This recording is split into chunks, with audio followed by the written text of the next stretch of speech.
25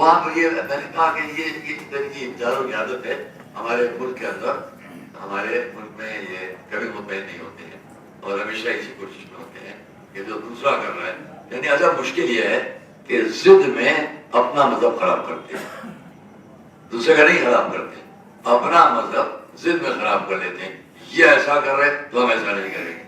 ارے بھائی وہ ایسا کر رہے پہلے یہ تو پتہ لگا لو کہ وہ مذہب کی بات ہے کہ نہیں ہے, وہ اسلام کی بات ہے کہ نہیں ہے.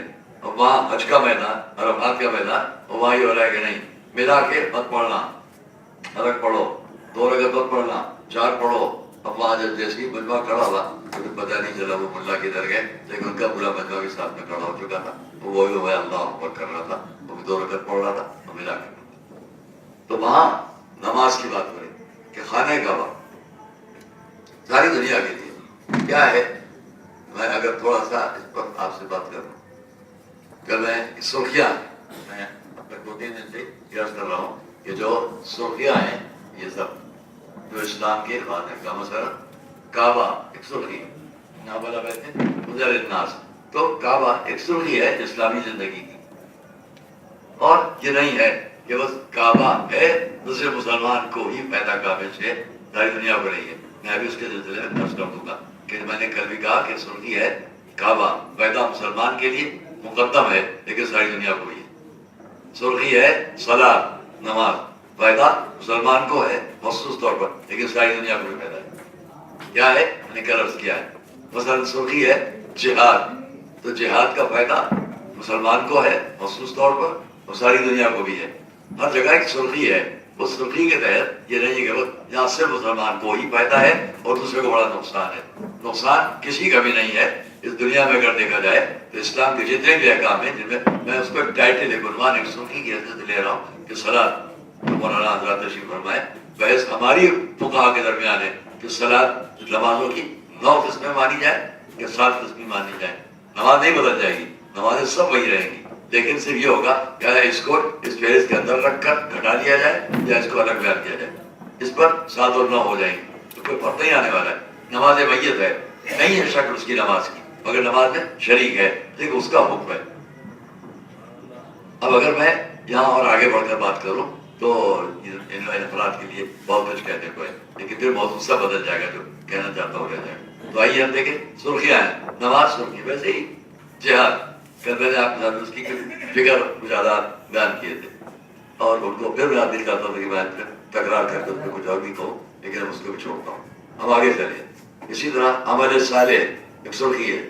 تو عمل صالح کے نیچے کیا کچھ نہیں ہے. تو اسی طرح جو ہم نے آپ کے سامنے جس آیت سے بات شروع کی, اللہ یأمر بالعدل والاحسان وایتاء ذی القربی, میں عدل ایک سرخی ہے, احسان ایک سرخی ایک عنوان ہے, ہدایت ذی القربی ایک عنوان ہے. ان عنوانات کے ذیل میں کتنے احکام ہیں, کتنی مثالی باتیں ہیں, وہ کتنی زندگی ہے جو خالی مسلمان کے لیے نہیں ساری دنیا کے لیے پیدا پہنچانے والی ہے. صلوات محمد علیہ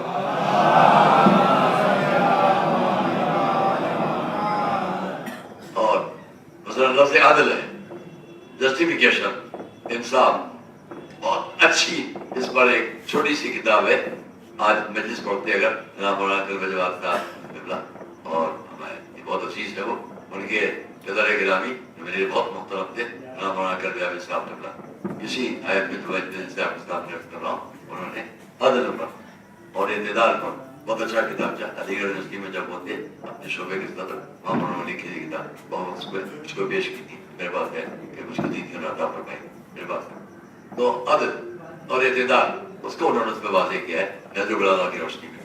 تو ہم اس موضوع کو نہیں بیان کر رہے ہیں آپ کے سامنے, ضمن بات ہوگی. جب میں نے کتاب میں نے دیکھی بہت اچھی کتاب چاہے مگر بہت اچھا ہے, تو اس کے اندر انہوں نے عدل اعتدال نظر العلیٰ کی روشنی میں مولانا کلب صاحب کے نام. اور یہ بڑی اچھی بات مجھے کل معلوم ہوئی کہ ہمارے کاشم میاں سے کہ یہاں پر مولانا انہوں نے بھی ان مجلسوں کو خطاب کرنا مجھے نہیں معلوم تھا. میں سمجھتا تھا کہ مولانا محمد مہدی صاحب پوری اور ہمارے مولانا مشرا صاحب, لیکن کیونکہ مجھے خود اتنا زمانہ گزر چکا ہے تو ہمارے یہ فخر کی بات تھی کہ ہمارے استاد تھے مولانا انہوں نے بھی. اگر میں ان بزرگوں کے بارے میں خالی بات کروں تو جو میرے معلومات ہیں تو آپ کو بڑا اچھا لگے اور بڑا وقت بھی گزرے, لیکن یہ ممبر سے اس کا تقاضا نہیں ہے. تو آئیے ہم آگے تک بات کریں کہ اگر ہم یہ دیکھیں کہ فائدہ کہاں تک ہے کسی بات نماز کا بھائی شخصیت ہو گیا. اس میں دو باتوں سے میں آپ کے سامنے مثال شروع کرتا ہوں. فرض کیجیے کہ تاریخی مثال ہے, ایسا تو نہیں ہے کہ کل میں نے ایک بات آپ سے کی تھی, نماز استسقا, قحط پڑے گا, بارش نہیں ہوگی, تو کیا وہ جا کے جب نماز استسقا پڑے گا کوئی مسلمان, کیا وہ یہ دعا کرے گا مالنے والے یہ پانی سے ہمارے کھیتوں کو برسانا, جو ہمارے کھیتوں میں پانی برسانا, یا بہت پانی برس رہا ہے یا بہت تیز آندھی چل رہی ہے پہلے وہ ہمارے ہی گھروں کو بچانا. یہ سب نماز آیات جب ہوتی ہے مسلمان پڑھتا ہے تو کیا اس کے اندر یہ نیت ہوتی ہے بس ہمارے لوگوں کو پیدا پہنچے, کسی اور کو پیدا نہ پہنچے. کہ اسلام کی ساری زندگی کا پیدا سب کے لیے. میں جتنی مثالیں دوں آپ مثالیں بہت اس پر میرا ذہن ہے لیکن میں اس کو نہیں کہتا, ایک چھوٹی سی مثال دیتا ہوں. دیکھیے حضرت آدم سے جو ابھی کیلنڈر تاریخ جو ہمارے سامنے ہے اس میں حضرت آدم کے وقت سے لے کے ہمارے حضور تک, جیسا کہ صاحبان تواریخ نے مطلب مروردین نے اپنی تاریخ میں نبوت حضرت آدم سے 6163 سال یا 6246 سال 26 سال کا فاصلہ بتاتے ہیں وہ, کہ حضرت آدم کی نبوت سے لے کے ہمارے حضور تک دو راستے ہیں, ایک ہے کہ حضور کی ولادت کی تاریخ اور ایک ہے ہجرت کی تاریخ. لیکن کیلنڈر جو ہے اسلام انسانی کیلنڈر, وہ بات میں یہ تمام کر دوں جو میں نے ابھی شروع کیا اور پہلے تو آپ سے کہتا کہ کیلنڈر جو کچھ بھی ہمارے سامنے آتا ہے پہلے نہیں تھا کیلنڈر. اس کیلنڈر کے فاصلے طے ہوتے تھے کسی بڑے واقعے سے, کیلنڈر کے فاصلے کسی بڑے واقعے سے ملا کر جوڑے جاتے تھے. یہ واقعہ کب پیش آیا, شاید میں نے کبھی آپ کے سامنے کیا ہے کہ پرانے زمانے میں ہم دیکھتے تھے گھر میں بیٹھے ہوئے ہیں, ہمارے سامنے ہمارے گھر کی بزرگ عورتیں بیٹھی ہوئی ہیں, تو اس سے بات نکل رہی ہے کہ بھائی اس کا حامد الحسن کا سن کتنا ہے, ہم کہا جی اتنا ہے, ہم کہا نہیں اتنا نہیں اتنا ہے, کہ آپ کیسے کہہ سکتی ہیں اتنا ہے, کہتے ہیں جب وہ پھلا پیدا ہوئے تھے تو وہ اتنا بڑا تھا.